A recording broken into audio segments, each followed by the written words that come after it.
What do you need to become a travel blogger? As Lao Tzu said, a journey of 1,000 miles begins with a single step. In modern days, with a single click sometimes. It's no surprise that alongside with the rise of social media, especially Instagram, TikTok and Snapchat, travel blogging gained a momentum. Because it's a digital place where you will reach your audience no matter where you are. And with the rise of TikTok, we can suggest that video content outclassed textual or even photo content. So if you want to become a travel blogger, you have to manage social media very well and make your travel destinations relevant, because new trend is choosing the place everybody wants to see for more social reach, not the places most of people can't afford.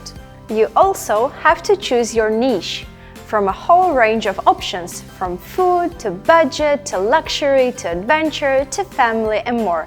By the way, don't forget to check Pickvisa's blog.